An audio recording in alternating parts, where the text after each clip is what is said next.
Have you ever said something you immediately regretted? Words that escaped your mouth before your brain could catch up? Or maybe you've been on the receiving end words that cut deep, that stayed with you for days, months, even years? Here's a startling truth. The average person speaks between 7,000 to 20,000 words every single day. That's like writing a short novel daily. But how many of those words actually help? How many harm? How many are just noise? What if I told you that over 2,500 years ago, the Buddha outlined 5 simple rules that could transform every conversation you have? 5 questions you could ask yourself before speaking that would change your relationships, your career, your entire life? Now you might think, 5 rules? That sounds restrictive. That sounds like it would slow me down. But here's the thing. These aren't rules that limit you. They're tools that liberate you. They save you from the awkward apologies, the damaged relationships, the words you wish you could take back. Today, we're diving deep into the Buddhist art of wise speech. And I promise you, by the end of this video, you'll never communicate the same way again. Whether you're trying to resolve conflicts, give feedback at work, talk to your kids, or just have more meaningful conversations, these 5 principles will become your secret weapon. So, let's begin this journey.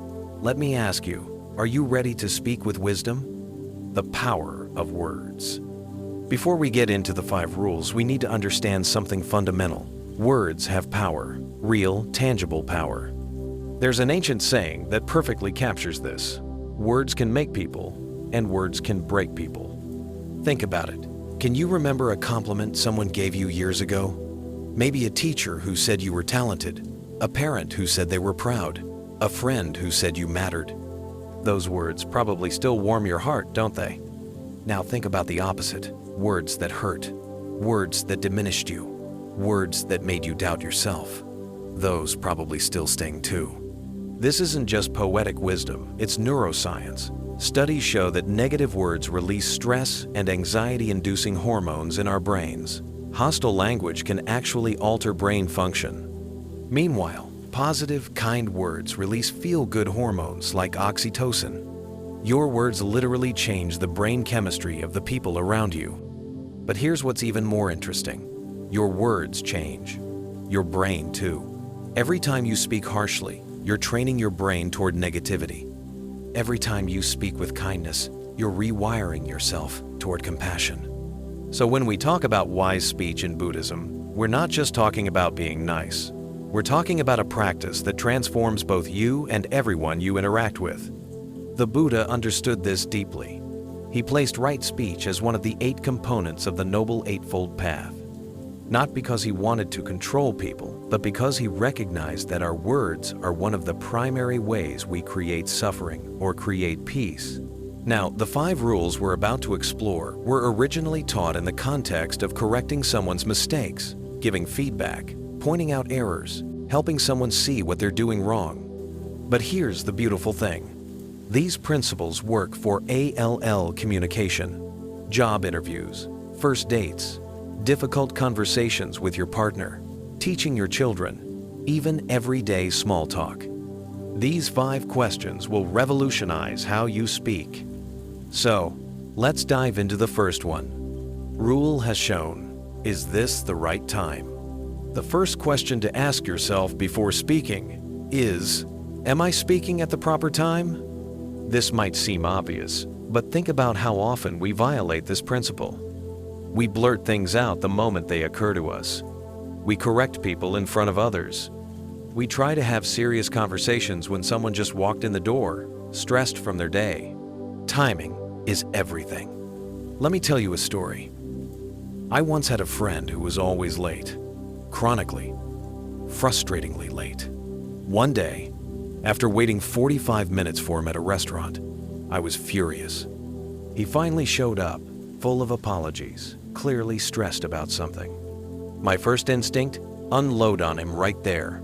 Tell him how disrespectful this was, how tired I was of always waiting. But then I paused. I looked at his face. Something was wrong. So instead of launching into my prepared speech, I just asked, "Hey, are you okay?" Turns out, He'd just found out his father was sick. He was overwhelmed, barely holding it together, and yes, that's why he was late. He'd been on the phone with doctors. If I had spoken my truth at that moment, even though it was true that his lateness was a problem, it would have been the wrong time. He wasn't in a position to hear it. And I would have damaged our friendship at a moment when he needed support. The Buddha taught that even truth spoken at the wrong time can cause harm. So, what makes the right time? Here are some key indicators. The person is calm and receptive. If someone is angry, defensive, or emotional, their brain literally can't process logical information well. The amygdala, the emotional center, hijacks the prefrontal cortex, the reasoning center. Wait until they've calmed down. They have the mental bandwidth. If someone is overwhelmed, stressed, or dealing with a crisis, adding more information, even helpful information, can overload them. Be patient. The setting is appropriate. Some conversations need privacy. Some need time. Don't try to have a deep discussion in a loud, crowded place, or when you only have 5 minutes. You are calm too. This is crucial. If you're angry or upset, it's not the right time for you to speak either. Your emotional state will contaminate your message. I know what some of you are thinking, but if I wait, I'll forget what I wanted to say. I'll lose my courage. The moment will pass. Here's the truth. If it's important enough to say, it's important enough to say well. And saying it well means saying it at the right time. Practice patience. Wait for the door to open rather than trying to kick it down. There's a beautiful Buddhist concept here. Skillful means. It's not just about what you say, but how and when you say it. The same message delivered at the right time can heal. At the wrong time, it can wound. So, before you speak, pause, take a breath, ask yourself, is this the right time? Is this person ready to hear this? Am I ready to say this calmly? If the answer is no, wait. Trust me, the right moment will come. Rule 2. Am I speaking truthfully? The second question is perhaps the most obvious, yet the most violated. Am I speaking truthfully? Last quote. The Buddha was crystal clear on this. Right speech must be truthful. No lies, no deceptions, no distortions of reality. But here's where it gets interesting. The Buddha also said, even though it is the truth, wait until the right time to say it. Notice that? Truth and timing work together. Just because something is true doesn't mean it should be said immediately or in any circumstance.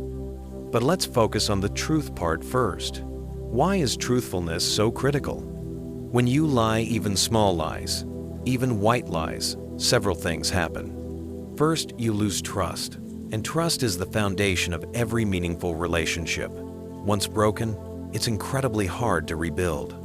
People might forgive you, but they'll always wonder, are they telling me the truth this time? Second, you create anxiety for yourself.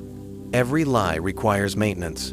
You have to remember what you said, who you said it to.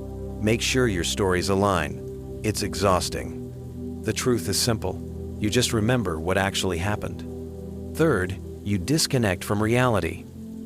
Every lie is a small departure from what is real. Over time, if you lie frequently, you start to lose touch with truth itself. You start to believe your own stories.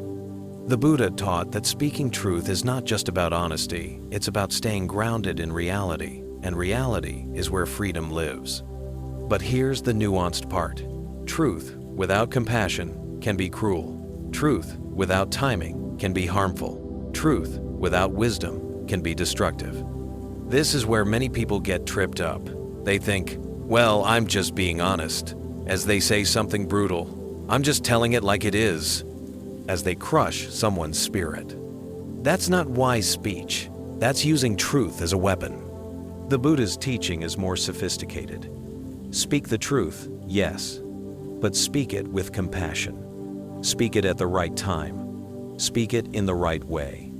There's a famous Buddhist story about this. A group of men asked the Buddha, "Is it true that this woman committed adultery?" The Buddha knew the truth. He could have answered with a simple, yes or no. But he looked at the situation. The men were holding stones. They wanted to punish her. They weren't asking from a place of wisdom. They were asking from a place of judgment and violence. So the Buddha said, "Let whoever among you who is without fault cast the first stone." He didn't lie, but he didn't participate in harm either. He spoke in a way that revealed a deeper truth. We're all flawed. We all make mistakes. Who are we to judge? This is the art of truthful speech. Speaking reality without creating unnecessary suffering. So before you speak, ask yourself, is what I'm about to say true? Not just technically accurate, but true in a way that serves the highest good. And remember, sometimes the most truthful thing you can say is nothing at all. Rule 3. Am I speaking gently or harshly? The third question cuts to the heart of how we communicate. Am I speaking gently or harshly? This is where tone, word choice, and delivery matter just as much, sometimes more than content. You can say the right thing at the right time and be completely truthful, but if you say it harshly, with anger or contempt in your voice, your message will be lost. Let me paint you a picture. Imagine you made a mistake at work. Your boss calls you into the office. They say, "What you did was unacceptable. How could you be so careless? This is exactly why we can't trust you with important projects. You need to fix this immediately, and you better not make this mistake again." Now imagine the same situation, but your boss says, "Hey, I noticed something went wrong with the project. I know you worked hard on this, and mistakes happen. Let's figure out what happened and how we can fix it together. I believe in you, and I know you'll get this right." Same message. There was a mistake that needs fixing. Completely different delivery. Which boss would you rather work for? Which approach would actually motivate you to improve? The Buddha taught that harsh words make people defensive and stubborn. When we feel attacked, our brain's threat response activates. We stop listening and start defending. We dig into our position more firmly. But gentle words, they open doors. They create safety. They allow people to lower their defenses and actually hear what you're saying. Here's a personal example. When my daughter was young, she spilled juice all over the carpet. My immediate reaction was anger. That was the third spill that week. I could have yelled, "What is wrong with you? Why can't you be more careful? You're so clumsy." Instead, I took a breath and said, "Oops, that juice went everywhere, didn't it? Let's clean it up together. Next time, maybe we can use a cup with a lid." Same situation, same correction happening. But one approach would have made her feel ashamed and afraid. The other approached it as a learning moment we handled together. Now I know what you're thinking, but sometimes people need harsh words to wake up. Sometimes gentle doesn't work. I get it. I've thought that too. But here's what I've learned. When we think harsh words are necessary, it's usually because we're frustrated, not because the other person needs harshness. We're taught, especially many of us who grew up with strict discipline, that harsh words are how you show something is serious, that gentleness means weakness or permissiveness. But that's not true. Gentle doesn't mean weak. Gentle doesn't mean you're not serious. Gentle means you're strong enough to control your emotions and skilled enough to communicate effectively. Think about the most respected leaders, teachers, and mentors you've known. Were they the ones who yelled and berated? Or were they the ones who could correct you firmly but kindly, who could set boundaries without destroying your dignity? Gentleness is actually harder than harshness. Anyone can yell. It takes wisdom and self-control to speak gently when you're upset. The Buddha said, "Gentle words can change people's minds. Harsh words make nothing but people more stubborn in their own ideas." Here's how to cultivate gentle speech. Mind your tone. It's not just what you say, but how you say it. A harsh tone can make even kind words feel like attacks. Choose soft words. Instead of "you're wrong," try "I see it differently." Instead of "you always mess up," try "this didn't work out as planned." Remove accusations. Replace "you" statements with "I" statements. Not "you hurt me," but "I felt hurt when." pause before responding. When you feel anger rising, take 3 deep breaths before speaking. Let the heat cool just a little. Imagine you're speaking to your younger self. How would you want to be corrected? What words would have helped you grow rather than just feel ashamed? Remember, what makes someone a gentle person isn't how they dress or how they look. It's how they speak. It's how they treat others with their words. Gentleness is strength under control. It's wisdom in action. So before you speak, especially when correcting or disagreeing, ask yourself, am I about to speak gently or harshly? Your answer will determine whether your words build bridges or burn them. Rule 4. Is this beneficial, not harmful? The 4th question strikes at the intention behind our words. Am I speaking beneficially, not harmfully? This is about the purpose of your communication. Why are you saying what you're about to say? What outcome are you hoping for? Here's the key. Your intention shapes everything. You can say the right words at the right time in the right way, but if your intention is to hurt, to prove yourself superior, to win an argument, or to make someone feel small, that intention will seep through. People can feel intention, even when they can't articulate it. We're evolved to detect threat and safety, and we do it through subtle cues in tone, body language, and word choice. The Buddha taught that beneficial speech has one core purpose: to help, to make the other person's life better, to contribute to their growth, their understanding, their well-being. Let me give you a real example. I once worked with someone who constantly gave feedback. But every time they offered their observations, people would leave feeling worse, not better. One day, I watched them in action. They told a colleague, "Just being honest here, your presentation skills really need work. You were all over the place, and honestly, it was hard to watch." Technically true? Maybe. Beneficial? Absolutely not. Compare that to, "I noticed you seemed nervous during the presentation. I remember feeling that way too when I started. Would you like some tips that helped me? I think you have great ideas, and I'd love to see you deliver them with more confidence." Same message, the presentation could be better. Completely different intention. One is tearing down, the other is building up. Here's how to check if your speech is beneficial. Ask yourself, will this help them or hurt them? If you're pointing out a problem, are you also offering a path forward, or are you just criticizing?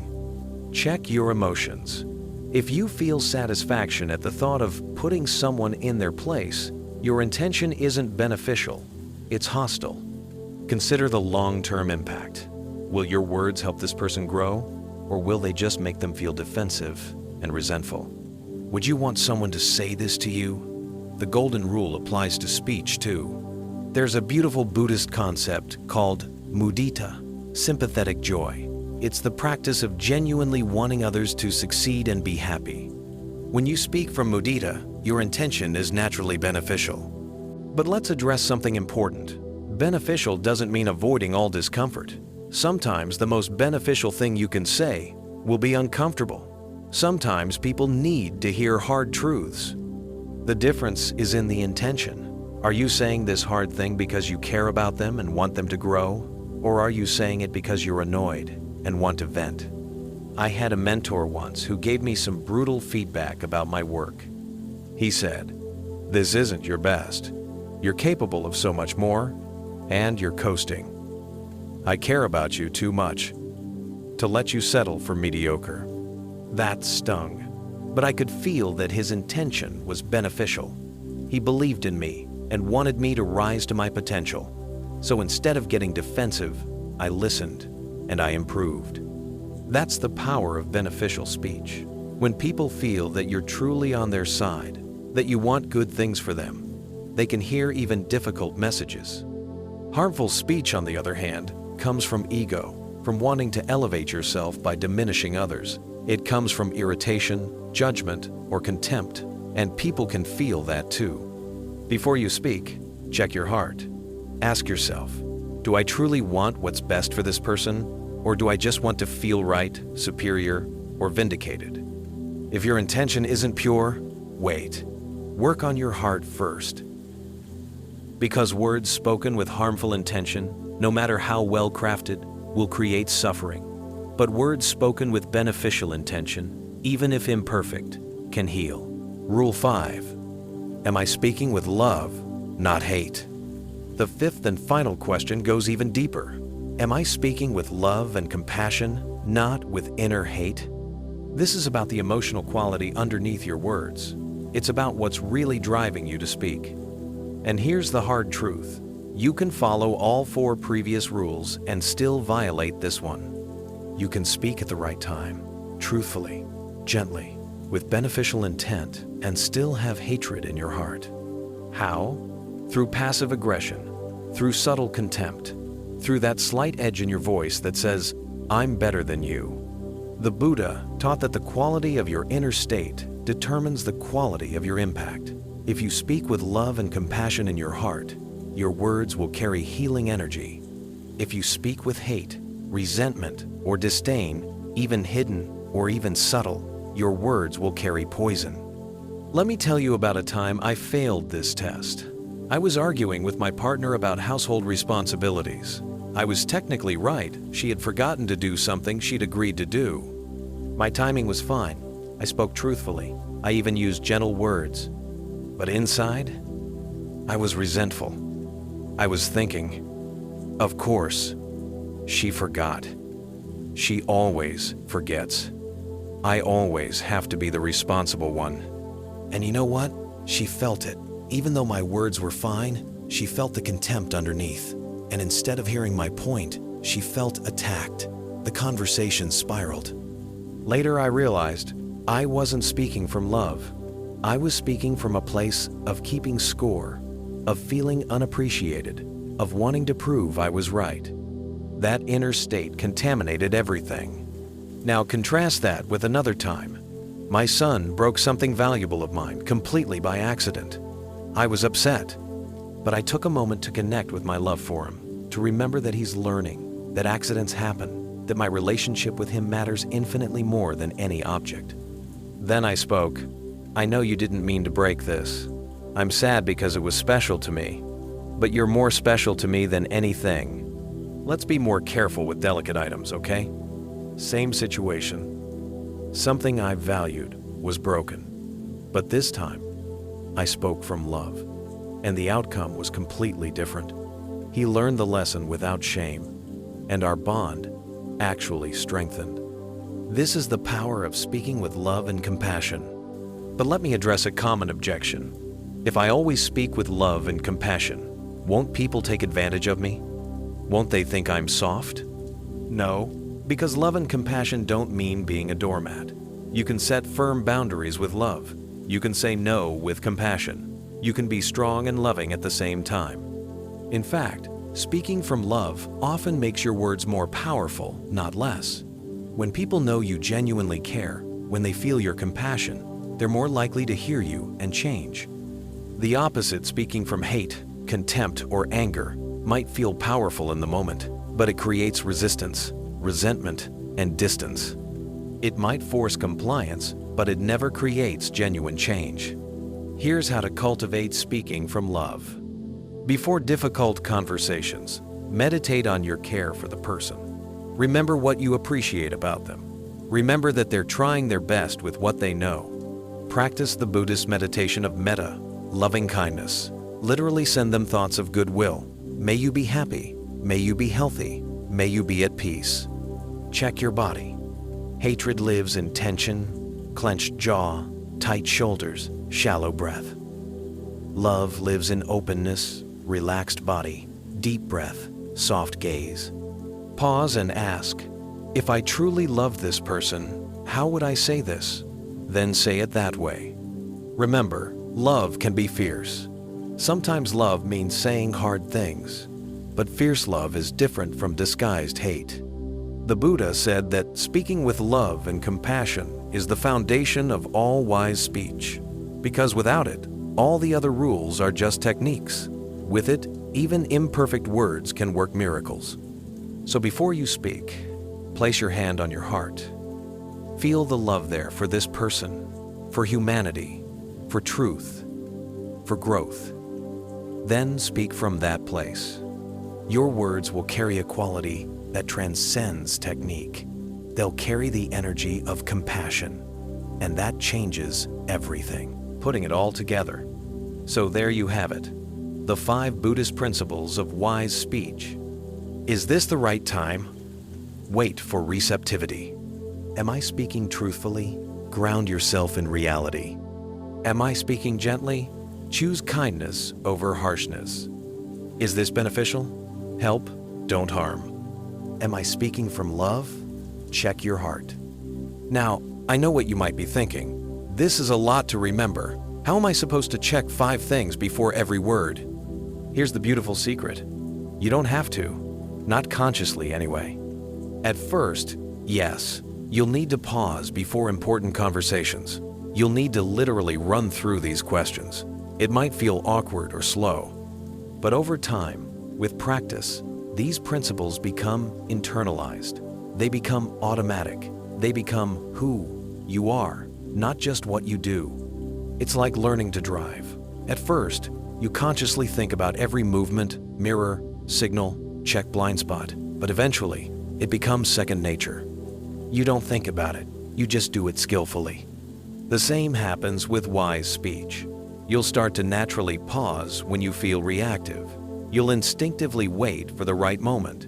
You'll automatically soften your tone. You'll find yourself checking your intention without even trying. This is the transformation of practice. You're not just learning techniques, you're becoming a wiser communicator. You're evolving into someone whose words heal rather than harm. And here's what's magical. As you change how you speak, everything changes. Your relationships deepen. Conflicts resolve more easily. People trust you more. You trust yourself more. You stop carrying around the weight of regretted words. You stop having to apologize for things you said in anger. You stop lying awake remembering conversations you wish had gone differently.